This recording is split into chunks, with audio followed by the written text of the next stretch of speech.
Welcome, denizens of the night, to Fangs After Dark. Tonight, we will discuss a few things that I am hoping that the Chinese Room will showcase for Bloodlines 2 before the game is released. Or at the very least, a few things that I hope that they will deliver on when the game is finally released.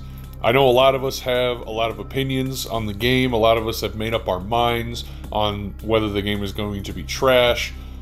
And at the end of the day, I know that there's a lot of stormy weather that surrounds the development of this game that don't give a lot of people a lot of hope on what's going to happen with this game. Whether it's going to meet our expectations, whether it's going to feel like Vampire the Masquerade, whether it's going to have that flavor that we're all looking for.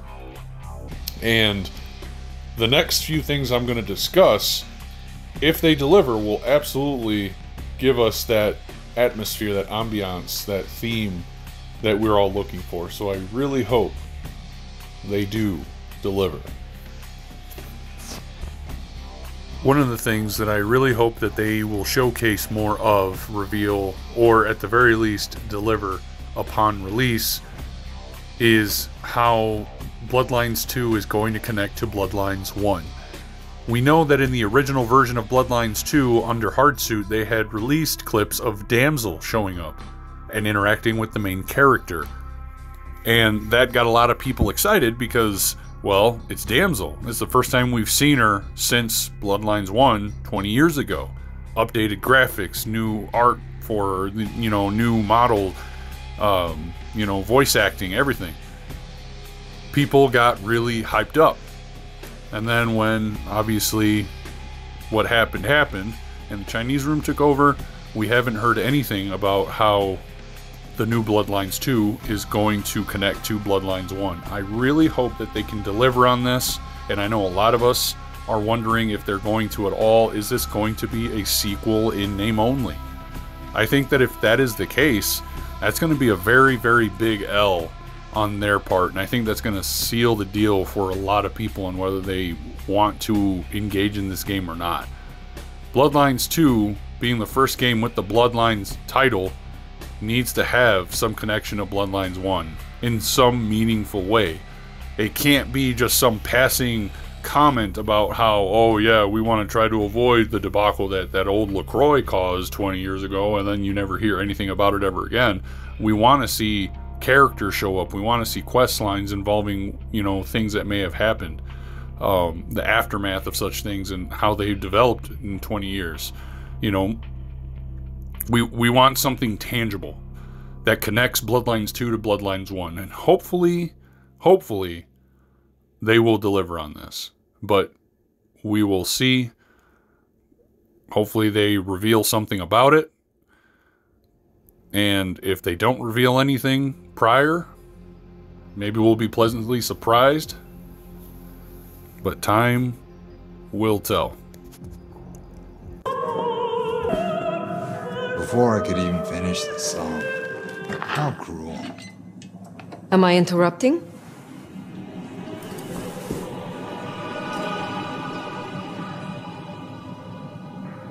It's you. The Nomad. Willem, I take it. You had some interesting guests outside. Expecting trouble? That depends. Why are you here? Polly tells me you keep the court's secrets and its histories. Earlier tonight, another kindred by the name of Isabella used this mark to sap my power. Do you know anything about it? No. All I had to do was keep my head down for just a few more nights. He's hiding something. Tell me, Willem, what rumors have you heard about me? That you were there in Cairo. They called you the Slayer. Another aspect that I think a lot of fans are very worried about, and rightfully so because of what they have showcased so far, is how deep is the narrative system going to be for the game? How detailed and nuanced is the decision making and the consequences of those decisions going to play into the game? a lot of the stuff that they've showed us so far is really just tied to combat.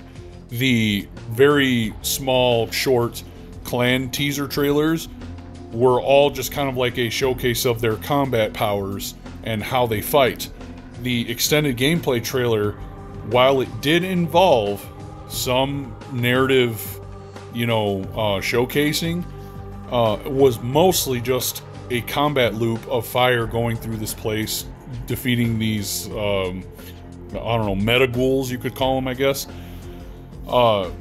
And they specifically said that they were choosing aggressive lines, dialogue against Willem the Nosferatu that you meet there to showcase the Bruja combat.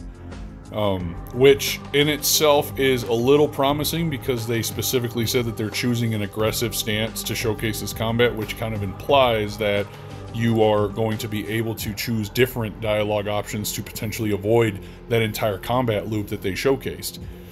Which, like I said, I think that's a promising aspect that they're implying, but they haven't showcased a lot of that. So I think a lot of us are really wanting to see exactly how narrative choices are going to affect the gameplay of the game, because we haven't really seen that much of that. And I am sure they're going to reveal more as time passes.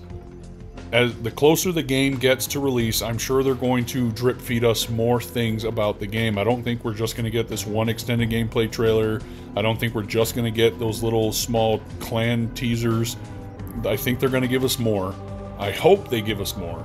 And I hope that the next showcasing they do shows us a little more of the narrative aspect of this game, because that's what a lot of us are really interested in. I think a lot of us are very concerned that Bloodlines 2 is just going to be a combat fest, and while I think most of us love a good, vampire ass kicking as much as the next person, we all know that Vampire the Masquerade is more than that. We all know that a lot of the things that happen in Vampire the Masquerade are driven by social interaction, political backbiting, choices that are made that lead to consequences. Now, I'm not saying that Vampire the Masquerade isn't a violent world. The World of Darkness is extremely violent. Vampires die all the time. The only way for a vampire to die is through the act of violence from another person or thing, So, I'm not saying that combat is a bad thing. I'm just saying that a lot of us are concerned that combat is going to be the only focus of this game, or the large majority of it, because that is all they've shown us so far, with very little narrative in the showcasing of the extended gameplay trailer. But I will say that the little narrative stuff that they showed so far from that gameplay trailer is promising, based on the insinuation that they said they chose aggressive dialogue to showcase the combat, which, as I stated earlier, implies that you could potentially choose other options to avoid it, which was a feature in the first Bloodlines game, where you could get away with not having to deal with certain situations based on dialogue options that were based on your stats. Certain dialogue options were available based on disciplines and things of that nature that could get you what you wanted without, having to just kill everyone around you, which I think a lot of people are really wanting to see. So I hope that they do deliver more on the narrative decision-making aspect of the game. And this is another big one, because I think if they do deliver on that, it will make it feel more like Bloodlines, and more like Vampire the Masquerade. So here's hoping to that. And like I said, I'm sure they'll reveal more things in the future. So keep an eye out, and hopefully we see something promising. Another aspect that I hope that they will showcase more of, or at least deliver on upon release, is exploration. That's something else that they haven't shown us much of. In the extended gameplay trailer, they did show some explorative aspects in wandering around the warehouse or wherever they're at, looking at files and things of that nature, moving around the rooms.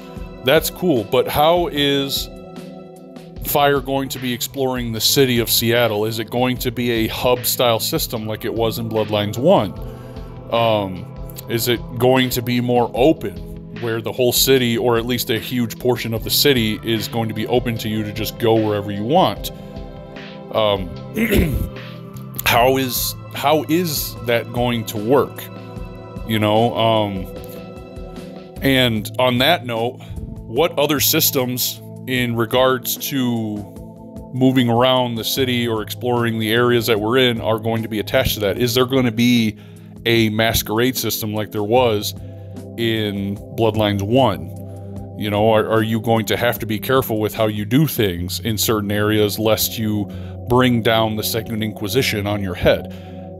Seeing as how the SI is such a large portion of the meta narrative in V5, I would assume that they're going to include them in some way in Bloodlines 2. You know, the Second Inquisition is just too prevalent in the current state of Vampire the Masquerade for them to just not be around, in my opinion, at the very least.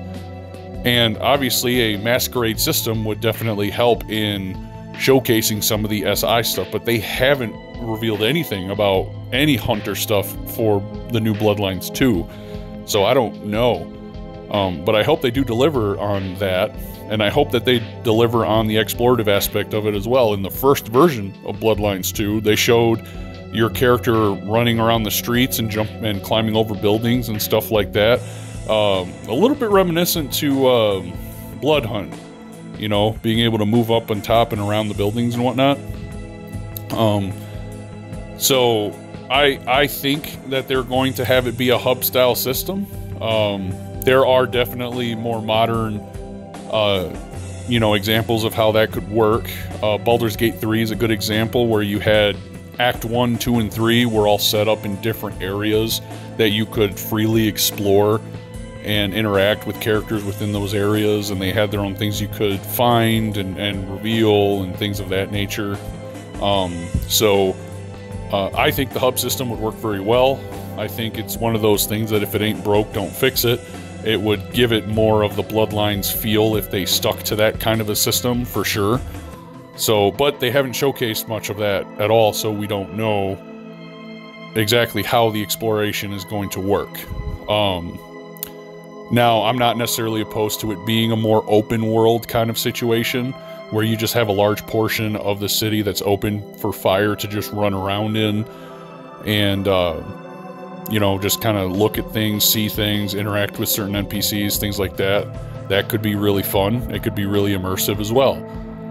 It just depends on how they execute that part of the game.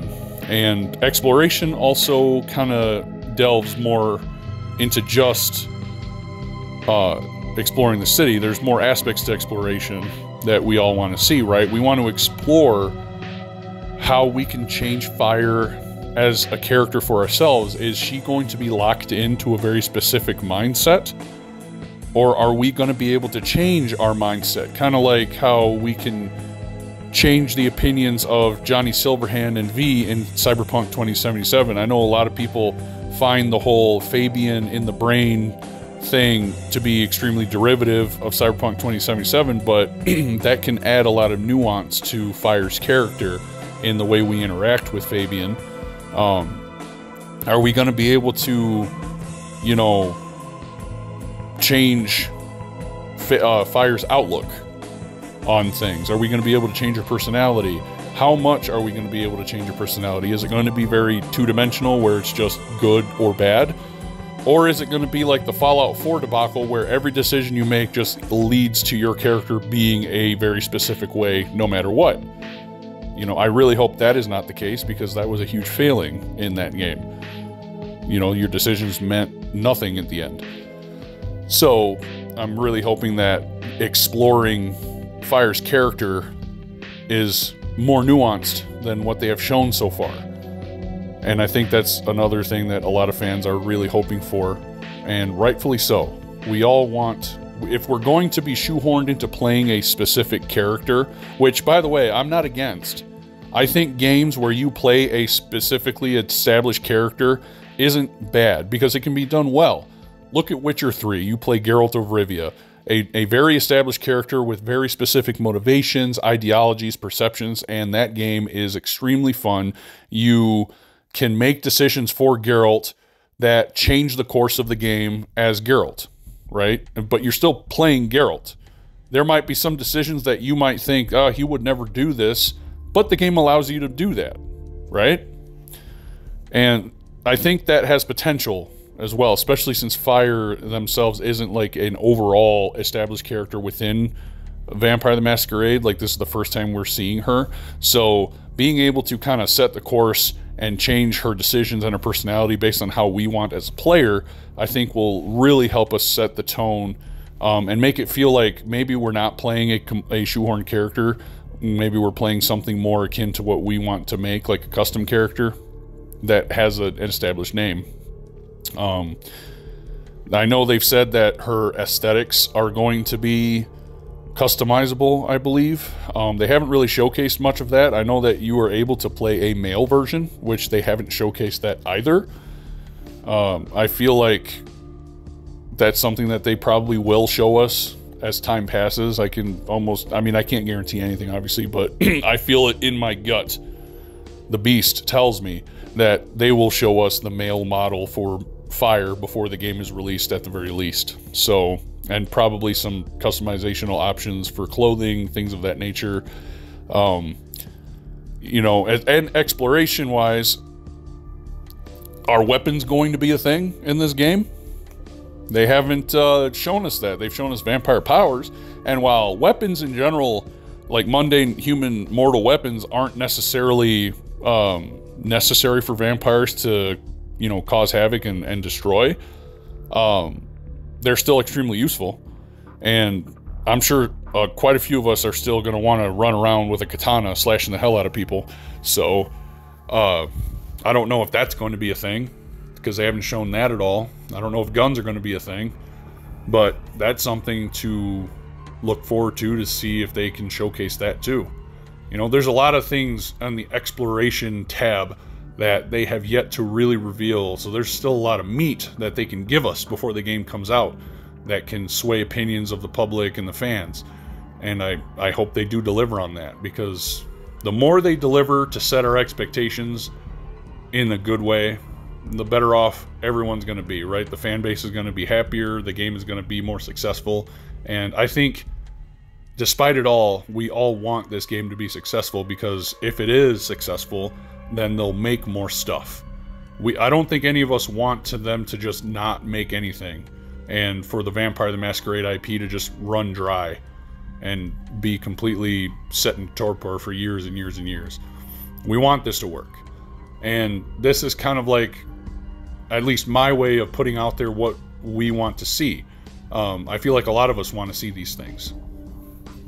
Differing opinions may come into play, different perspectives, you know, are there. Obviously, we're all entitled to our opinions, and we're all valid in how we feel about this game and what's coming out for this game. But I think we can all say that at the very least, as curmudgeon as a lot of us may be about it, we are all hoping that this succeeds. And to end it all, one more thing that I think they have yet to showcase is, and this ties back to the narrative aspect, are there going to be multiple endings? In the first game, you had different endings that you could have. Is it going to be the same way with this one? I would assume so. That the multiple ending feature of a game is such a big feature, not just for Vampire the Masquerade, but for like games in general, RPG games in general. Multiple endings is like a staple. So I'm going to go on a limb and assume that we will get multiple endings. How many we get, I don't know. I don't know if we're going to have a different ending for every clan. I don't know if we're going to have multiple endings for every clan based on the decisions we make in the game. But that is something that they haven't really mentioned at all or showcased. So I really hope that they bring to light that aspect as well. Multiple endings, man. How is it going to work? Is it going to be a thing? I really hope it is. Because if you only got one ending, then decision making means nothing. So I'm gonna, like I said, I'm gonna assume that we will get multiple endings. But like I said before, time will tell. So those were a few things that I'm hoping that the Chinese Room will deliver on when it comes to Vampire: The Masquerade Bloodlines 2. I'm really hoping that they showcase a lot more before the game comes out, preferably. If they expect us to spend money on this, I feel the fan base is definitely owed a lot more information. And I feel confident that they will definitely showcase more things as time goes on, as it gets closer to release date. And I want to make it clear that I am not ignorant, oblivious, or blind to the failures and the missteps that this game has undergone. I'm very aware of the flaws that are wholly apparent in its development and potential final product, but I'm choosing to remain hopeful because I want this to succeed. I want this to become something worthwhile for us and the company, so we can get more development in new IPs and new projects for Vampire the Masquerade and World of Darkness as a whole.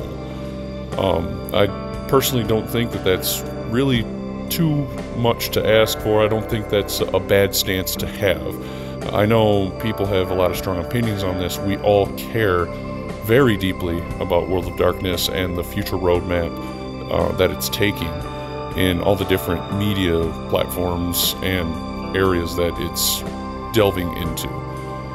So I'm choosing to remain hopeful, and I hope you guys enjoyed my take on things. I thank you deeply for taking the time to listen to my rantings and my opinions. We all have strong opinions on this. Nobody's opinion is any more valid than anyone else's. But like I said, I appreciate you guys taking the time to listen to mine. And in the future, I will definitely be doing more videos covering Bloodlines 2 as more information comes out, more ideas come to fruition, things of that nature. So I will see you all in the next video. And remember, nothing good ever happens after dark.